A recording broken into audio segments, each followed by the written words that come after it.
Hi everyone, welcome back to Cooking with Chris. Today, what I'm going to make for you is Italian meatballs. Everyone loves meatballs.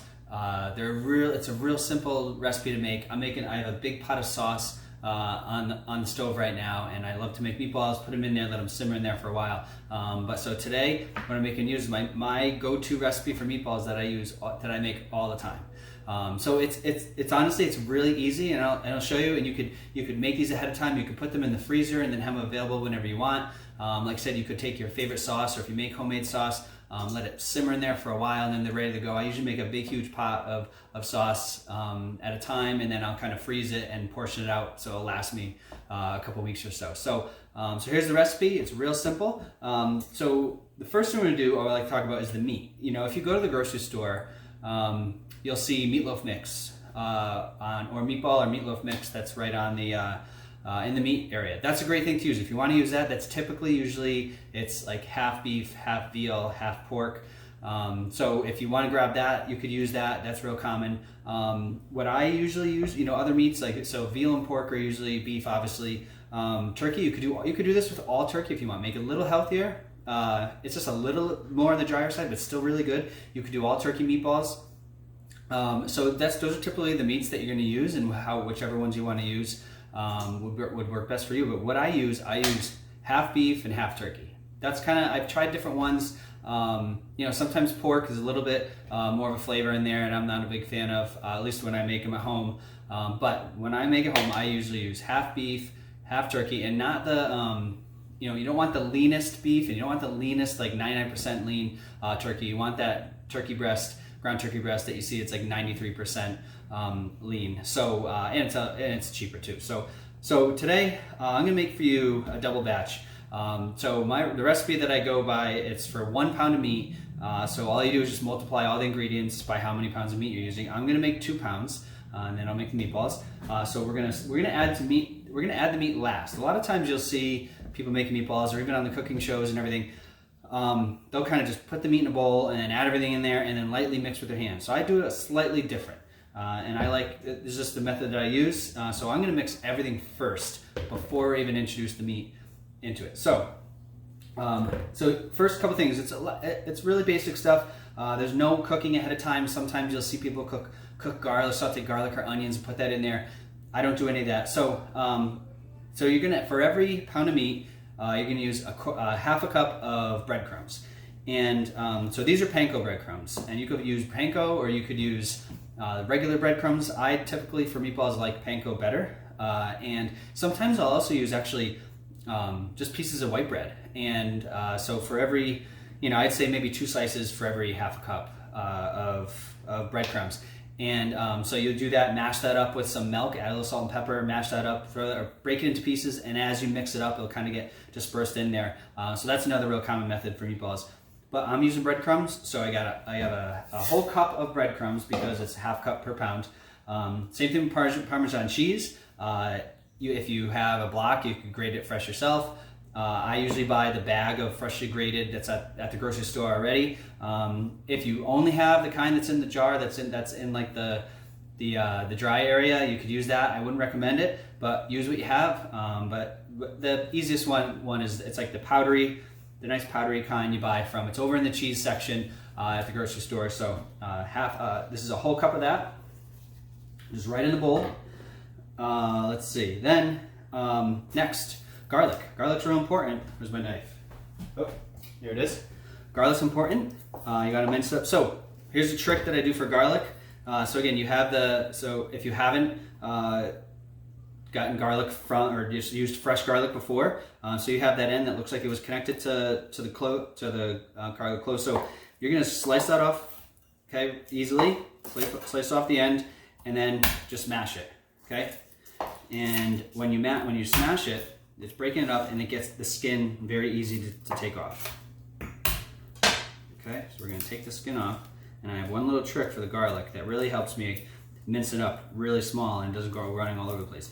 If you have a garlic press, go ahead and use it, because all it does is mash that up into tiny pieces, and you're just putting it in a mix anyways, so that's okay too if you want to just throw this in a garlic press. I have a garlic press, I use it for different things, but for this I like to dice it up. So once I have all the all the skin gone, we're gonna do a quick, just a really, really rough chop. Okay, take that off the knife. Then I take olive oil, okay? And I just put a little bit of olive oil over there. And you can do this with any recipe. So anytime you're using minced garlic, just use the oil that whatever you're using in the recipe. And you're gonna kind of make sure that all the garlic pieces are wet. And then what they do, they all stick together. So when you're mincing it up, it all kind of stays really close, and so it's a lot easier to mince up. Just kind of keep moving it around. Every once in a while you gotta take the garlic off your knife that sticks. You wanna mince it up so it's really small. All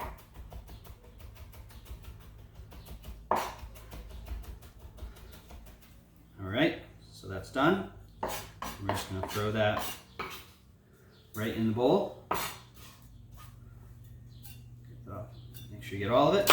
Okay, next, fresh parsley. Okay, there's flat leaf parsley. So about 2 tablespoons per pound. So this is about a 1/4 cup of flat leaf parsley, really minced up, fresh. Make sure you use fresh, not dried. Now, eggs. All right, so we're gonna use 4 eggs. And if you're good at cracking eggs, just crack right into the bowl. But if you wanna make sure you get no shells in your bowl, then you wanna crack it into a separate bowl first. Make sure there's no shells, and then pour it in with everything else, because you don't want to be fishing it out of there with all the other ingredients. So we're going to put all those eggs in. Use the whole eggs. This is what really binds it together. So for every pound of meat, 2 eggs. So right now we're using 4 eggs.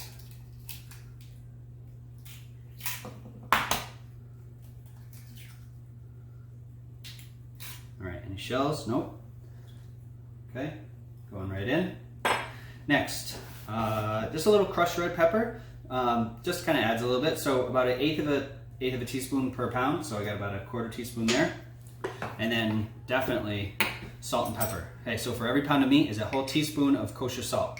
So we're gonna do 2 teaspoons. And then pepper, I would say about a 1/4 teaspoon per pound of meat. So about a 1/2 teaspoon here.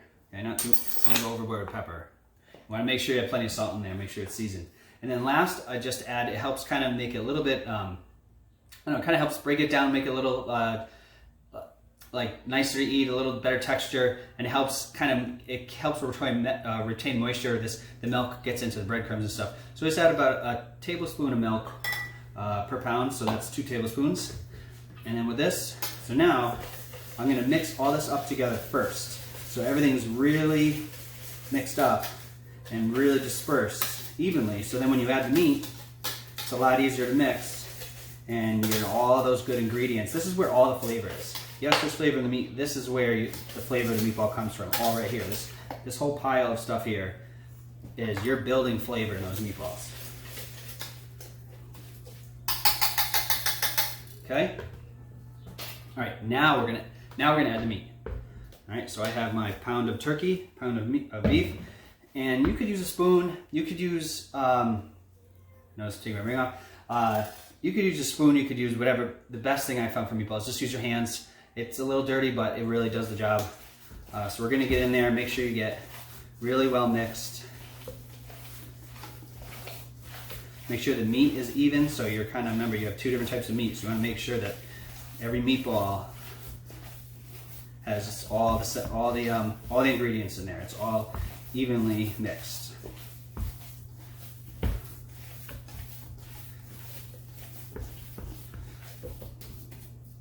All right, so that's nice and mixed. All right, let me wash my hands, and then we'll start forming the meatballs. Now that our meatballs are ready to go, all we have to do is form them, put them in the pan, and we put them in the oven. All right, so I like to, so it's a little less of a mess, I like to line my sheet pan with some parchment paper. If you don't have that, use foil, that works. If not, don't worry. A nice seasoned, like this thing I've used, look how dark that is. I've used this thing so much. A nice seasoned sheet pan really gives a lot of flavor. It'll help get brown and everything on the bottom. So I'm just gonna put a little olive oil right on the bottom first, okay? And you have 2 different ways you could do this.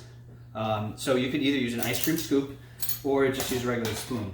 And either method is fine, as long as you're consistent. You want your meatballs to be as consistent as they can. I'm gonna use today, it's a little faster for me. I'm gonna use ice cream scoop. I like to put a little bit of oil in there so the meat doesn't stick, okay? And we're just gonna grab you know, we're looking for like maybe about maybe a golf ball size. You could go bigger if you want. That's it. Done. And we're on to the next one. Okay. Maybe a little more. Okay. Lightly form them. You want to make sure there's some space on there to let the air circulate and get good browning around all the meatballs.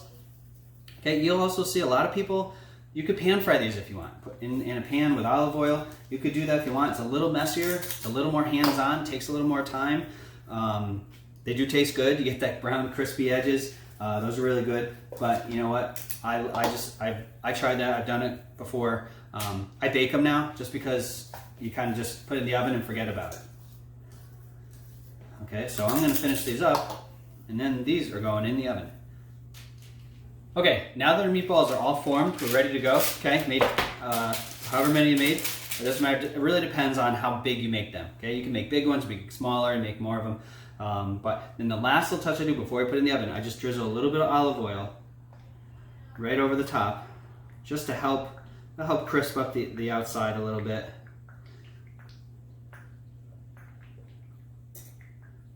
Just a little olive oil. Okay.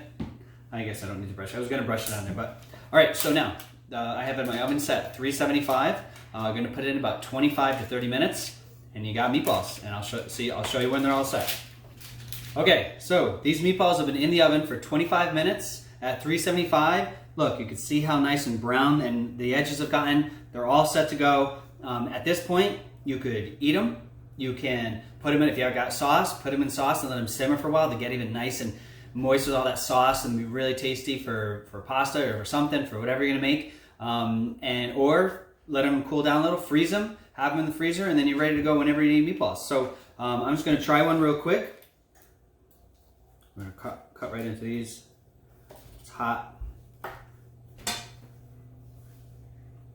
Oh yeah. Get that garlic. And definitely the parmesan. It's hot. Perfect. Perfect time meatball.